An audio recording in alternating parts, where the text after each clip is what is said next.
చెక్కబడతాం. ఆయన సంపూర్ణంగా ఆయన రూపములోకి చెక్కబడి స్థిరపరిచి నిత్య జీవానికి మనకి నడిపిస్తాడు. ఈరోజు నేను చెప్తున్నా, పరిశుద్ధాత్ముడు ఎప్పుడైతే ప్రతి క్రైస్తవుడు యేసు రక్తములు ఆయన నామము యందు ఎవరైతే విశ్వాసం ఉంచుతారో వాళ్ళందరికీ ఈ వరాన్ని is the gift of the Holy Spirit. ఎప్పుడైతే దేవుని ఆత్మ చేతను నింపబడతావో ఆ రోజు నుంచి క్రొత్త జీవితం నీలోకి మొదలవుతుంది. అంతవరకు నువ్వు సచ్చిన శవముతోనే సమానము. ఆత్మ లేనివాడు నావాడు కాదన్నాడు దేవుడు. అందుకనే మనం ఒక పని మొదలుపెట్టినా, ప్రార్థన చేసినా, ఏది చేసినా మనము బలహీనమే, కానీ దేవుడు బలవంతుడు. ఎప్పుడైతే ఆయనకి నువ్వు సమర్పిస్తావో ఆయన నిన్ను స్థిరపరుస్తాడు. ఈరోజు దేవుడు వాగ్దానం చేస్తున్నాడు, ఆయన నిన్ను స్థిరపరుస్తానన్నాడు. నువ్వు చేయాల్సిన పని ఏంటి? ఆయనకి నీ హృదయము అర్పించినప్పుడు ఆయన నిన్ను స్థిరపరుస్తాడు కృప ద్వారా. మన క్రియలు చూసి ఆయన మన నీతి చూసి, మన క్రియలు మన నీతి దేవుని దృష్టిలో మురికి గుడ్డ లాంటిది. మన నీతి మన క్రియలు దేవుని దృష్టిలో మురికి గుడ్డ లాంటిది. మనము ఈ రక్షణ ఇచ్చాడంటే ఆ అమూల్యమైన రక్తంతో ఆయన నామం యందు విశ్వాసం ఉంచాము కాబట్టి, ఎప్పుడైతే ఆ విశ్వాసాన్ని ఎప్పుడైతే కాపాడుకుంటామో అప్పుడు దేవుడు నీతిమంతుడిగా మనల్ని తయారు చేస్తున్నాడు. పరిశుద్ధాత్ముడు ఎప్పుడైతే దేవుని ఆత్మ చేత మనలోని ఎప్పుడైతే ఎంటర్ అవుతాడో అప్పటి నుంచి క్రియ మొదలవుతుంది. క్రియ ఎంతవరకు? నిత్య జీవము ఆయన మహిమలో చేర్చే వరకు. ఈరోజు నేను చెప్తున్నా, ఈ ప్రతి క్రైస్తవుడు ఈ అనుభవంలోకి రాకపోతే, ఈ అనుభవంలోకి రాలేకపోతే నువ్వు ఎంత బైబిల్ చదివినా, ఆది కాండం నుంచి ప్రకటన గ్రంథం వరకు నువ్వు చదివినా నీకు అర్థమవుతుంది. ఎందుకంటే జ్ఞానముతో చదువుతున్నా కానీ పరిశుద్ధాత్మలో ఉండి నువ్వు వాక్యం చదవట్లే. జ్ఞానముతో చదివేవాడు మారు మనసు ఉండదు. పరిశుద్ధాత్మలో ఎప్పుడైతే నీ హృదయపూర్వకంగా విశ్వసిస్తావో, ఎప్పుడైతే దేవుని ఆత్మచేత నువ్వు నడిపింపబడతావు, అప్పుడు ఈ వాక్యం నువ్వు చదువుతున్నప్పుడు పరిశుద్ధాత్ముడు ఆ వాక్యాన్ని నీకు బోధిస్తాడు. బోధించిందే కాక స్థిరపరుస్తాడు. ఆ పరలోక రాజ్యము ఈ భూలోకములో మనము అనుభవించగలుగుతాం. నువ్వు అక్కడే నేను పరలోక రాజ్యంలోనే నేను అనుభవిస్తున్నాను కాదు, దేవుని రాజ్యం మన మధ్యలో ఉన్నది. యేసు ప్రభు ఈ లోకానికి 2000 సంవత్సరాల క్రితము ఆయన అడుగు పెట్టి అంటే సాతాను తలకి చెదదొక్కాడు. మన కాళ్ళ కిందేసి దుష్టుడు తలకైంది, సాతాను తలకైన శ్రేష్టముగా మన కాళ్ళకేసి చెదదొక్కాం. ఆయన అంటే దుష్టుడు కార్యాలు జరగవు. ఇప్పుడు దేవుని రాజ్యము కట్టబడుతుంది. యేసయ్య ఎంటర్ అయ్యాడు, దేవుని రాజ్యం కట్టబడుతుంది.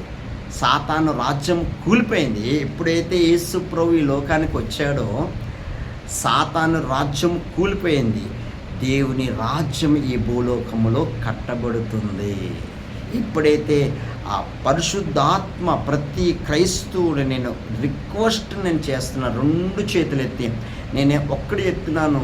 మీకు ఈ బైబిల్ అంతా అర్థం అవ్వాలంటే, ఈ బైబిల్లో ప్రతి వాక్యం నీకు అర్థం అవ్వాలంటే, ప్రతి ఒక్కటి ప్రార్థన ఎలాగ చేయాలో, వాక్యం ఎలాగ ధ్యానించాలో, ఎలాగ నడవాలో, ఎవరితో ఎలాగ మాట్లాడాలో, ఎవరితో ఎలాగ చేయాలో, ఎప్పుడైతే మనం ప్రాణాత్మ శరీరాలు ఆయనకి సమర్పిస్తామో అప్పుడు నిన్ను వాడుకుంటాడు. ఎలాగా? ఆయన పాత్రగా నిన్ను వాడుకుంటాడు. ఈరోజు ఈ ఆత్మదేవుడు నడిపింపకపోతే నువ్వు జ్ఞానంతో నడుస్తున్నావు కానీ పరిశుద్ధాత్మ నడిపింపు లేదు. ఎప్పుడైతే పరిశుద్ధాత్మలో ప్రార్థన చేస్తావో, ఆత్మ ద్వారా నువ్వు నడిపిస్తావో, ఆత్మ ద్వారా ప్రార్థన చేస్తావో, ఆత్మ ద్వారా వాక్యం చదువుతావు, ఆత్మ ద్వారా ఎప్పుడైతే నువ్వు నడుస్తావో, దేవుడు నీలో ఉండి నడిపిస్తాడు. ఆయన సన్నిధి మనం అడుగుపెట్టే ప్రతి స్థలము నీకు ఇస్తానన్నాడు, వాగ్దానం చేశాడు. నువ్వు అడుగుపెట్టు, అక్కడ నువ్వు అడవులో అడుగుపెట్టు, అక్కడ పెద్ద సిటీ అవుతుంది. ఎందుకంటే అబ్రహాంకి ఇచ్చిన ప్రతి ఆశీర్వాదం మనం పొందుకున్నాం. మనం అబ్రహాము కుమారులం. మనం అడుగుపెట్టే ప్రతి స్థలము నీకు అనుగ్రహిస్తాడని వాగ్దానం చేశాడు, స్థిరపరుస్తాడు. నిత్య జీవము మనకి అనుగ్రహిస్తాడు. నిత్య మహిమలో మనము కలుసుకుంటాం. ఈరోజు నేను చెప్తున్నా, ఈ వాక్యం ఎప్పుడైతే నువ్వు నమ్ముట నీవలనైతే నమ్మువారికి సమస్తము సాధ్యమే. యేసయ్య మాటలు నమ్మితే ఆ ఆశ్చర్య కార్యాలు నీ పట్ల జరిగిస్తాడు. ఈరోజు నేను చెప్తున్నా, అప్పు బాధలతో బాధపడుతున్నావా? ఎవరికి చెప్పుకోలేని సమస్యలతో ఉన్నావా? భార్య భర్తలో సమాధానం లేదా? ఈరోజు ఆయనకి అప్పచెప్పు, దేవుడికి అప్పచెప్పాలి. మనం ఏదైనా సమస్య వచ్చిందనుకో, ఆ భారం మనం మోయకూడదు. ప్రయాసపడి భారం వస్తున్న సమస్త జనులారా నా యొద్దకు రండి, మీకు విశ్రాంతిని కలిగజేస్తాను. నా కాడి సులువుగాను. మన పాపము మనము మోస్తున్నాం కాబట్టి ఈ భారం అంతా మనము యేసయ్య మీదే వేసినప్పుడు ప్రశాంతంగా విశ్రాంతంగా ఉంటాం. ఈరోజు ఎంత అప్పులున్నా ప్రశాంతంగా ఉంటున్నాం అంటే ఆయన కృప. ఈ అప్పులన్నీ తీర్చగల సమర్థుడు మన దేవుడు. సమృద్ధిలోకి నడిపిస్తాడు, పేదరికం ఉంచడు. ఆయన రాజ్యం శాశ్వతమైన రాజ్యం. నిన్ను స్థిరపరిచి బలపరుస్తానని వాగ్దానం చేసే దేవుడు నమ్మదగిన దేవుడు. ఈరోజు ప్రార్థన చేసుకుందాం. ప్రభువా, యేసయ్య తండ్రి, నువ్వు స్థిరపరిచి నన్ను బలపరుస్తావని వాగ్దానం చేశావు తండ్రి. సంపూర్ణంగా తండ్రి స్థిరపరిచి నన్ను ప్రభువా నీ ఆత్మతో నన్ను నడిపించయ్యా. నీ కృపతో నన్ను నింపు తండ్రి.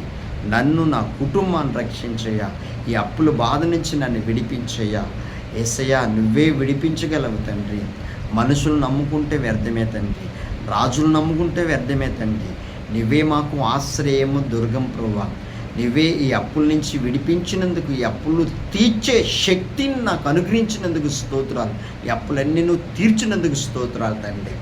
ప్రతి రోగముతో ఉన్నారు ప్రభువా, ప్రతి బిడ్డ తండ్రి ప్రభువా, బీపీ, షుగర్, అలాగే తండ్రి గుండె హార్ట్ అటాక్, అలాగే ప్రతి విధమైన క్యాన్సర్ వ్యాధితో బాధపడుచున్న నీ బిడ్డల్ని తండ్రి కనికరించి, ఒక్కసారి కనికరించయ్యా. ఇప్పుడే అతి శక్తిగల నామములో, యేసు క్రీస్తు నామములో ఇప్పుడే తండ్రి స్వస్థత, నీ గాయాల బదులు సంపూర్ణ స్వస్థత ఇచ్చినందుకు స్తోత్రాలు తండ్రి. నీ హస్తంతో ముట్టి ఇప్పుడే స్వస్థపరిచినందుకు స్తోత్రాలు. నీ కార్యాలు జరిగించినందుకు స్తోత్రాలు. ప్రభువా, హాస్పిటల్లో తండ్రి ప్రాణ స్థితిలో ఉన్నారయ్యా. నీ బిడ్డల్ని జ్ఞాపకం చేసుకో తండ్రి. హాస్పిటల్లో ఉన్న నీ బిడ్డల్ని తండ్రి జ్ఞాపకం చేసుకొని నీవే స్వస్థపరిచి సజీవుడిగా నడిపించి నీ కృపతో నింపి నీ సాక్షిగా నిలబెట్టి వాడుకో తండ్రి. ప్రభువా, రక్షించయ్యా. ఏ ఆత్మ కూడా నశించిపోకూడదయ్యా.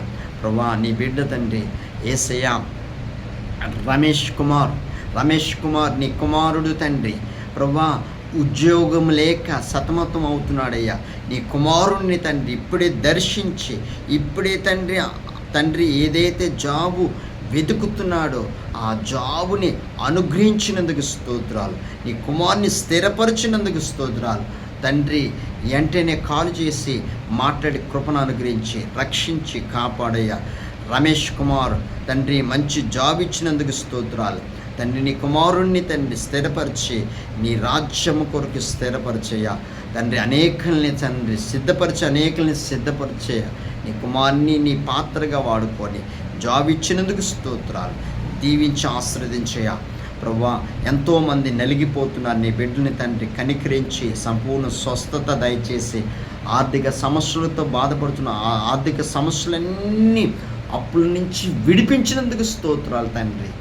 యేసు నామములో విడుదల కలుగునుగాక. ప్రతి చీకటి శక్తులు, దురాత్మ శక్తులు అంధకార దురాత్మ శక్తులతో పీడింపబడుచున్న నీ బిడ్డల్ని ఇప్పుడే ఆజ్ఞాపిస్తున్నా. నజరేడిన యేసు నామంలో ఆజ్ఞాపిస్తాను, విడిచిపో. ప్రతి బిడ్డని విడిచిపో. నీ పరిశుద్ధాత్మ శక్తితో నింపి నీ ఆత్మ ద్వారా నడిపించి సహాయం చేతండి ప్రభువా. యూట్యూబ్ ద్వారా ఎంతమంది అయితే చూస్తున్న వాళ్ళందరి జీవితాలని నీ రక్షణ మార్గములో నడిపించి నీ కృపతో నింపి నీ రాజ్యములో తండ్రి సంపూర్ణంగా ప్రభువా స్థిరపరిచి బలపరిచయ్య యేసు క్రీస్తు నామములో అడుగుచున్నాం తండ్రి, ఆమేన్. మన తండ్రి అయిన దేవుని ప్రేమ, మన ప్రభువైన క్రీస్తు కృప, పరిశుద్ధాత్మ అన్యోన్య సావాసము మనకి సకల పరిశుద్ధులకి యూట్యూబ్ ద్వారా చూస్తున్న ప్రతి బిడ్డకి దేవుడి కృప ఎల్లప్పుడూ తోడే ఉన్ననుగాక. ఆమేన్, ఆమేన్, ఆమేన్. ఈరోజు దేవుని వాక్యము పరిశుద్ధాత్మ దేవుడు మాట్లాడుతున్నాడు. రమేష్ కుమార్ ఉద్యోగముతో బాధపడుచున్నాడు, చాలా ఇబ్బందులు ఉన్నాడు. వెంటనే నీకు జాబ్, నువ్వు అనుకున్న జాబ్ నీకు దేవుడు దయచేస్తున్నాడు. వెంటనే మీరు నా ఫోన్ నెంబర్ స్క్రీన్ మీద ఉంటుంది, వెంటనే ఫోన్ చేసి మాట్లాడండి. ఎందుకంటే దేవుని ఆత్మ ద్వారా చెప్తున్నాను, దేవుడు నీకు మంచి జాబ్ అనుగ్రహించాడు. రమేష్ కుమార్, పరిశుద్ధాత్మ దేవుడు నిన్ను బలపరిచి స్థిరపరిచి దేవుని సేవలో వాడుకుంటాడు. దీవించునుగాక. అలాగే మీకు ప్రార్థన రిక్వెస్ట్లు, ఏదైనా ప్రార్థన రిక్వెస్ట్ ఉంటే వాట్సాప్ నుంచి మెసేజ్ చేయండి. ఎందుకంటే నేను ఫోన్ ఎత్తకపోనొచ్చో, నేను ప్రార్థనలో కానీ వాక్యంలో కానీ అనేక మీటింగ్స్కి వెళ్తున్నాను. అక్కడ ఫోన్ ఎత్తలేదని మీరు బాధపడద్దు. ఎస్ఎంఎస్ కానీ వాట్సాప్ ద్వారా కానీ నాకు మెసేజ్ పెడితే మీ ప్రాబ్లం కోసం ప్రార్థన చేస్తాను. వెంటనే మీకు ఫోన్ చేసి మాట్లాడతాను. యేసు నామంలో కలుగునుగాక. ప్రభువైన యేసు నామానికి మహిమ కలుగునుగాక. మీ అందరూ దేవుడు నూరంతలుగా దీవించునుగాక. Amen, amen, amen. Praise the lord.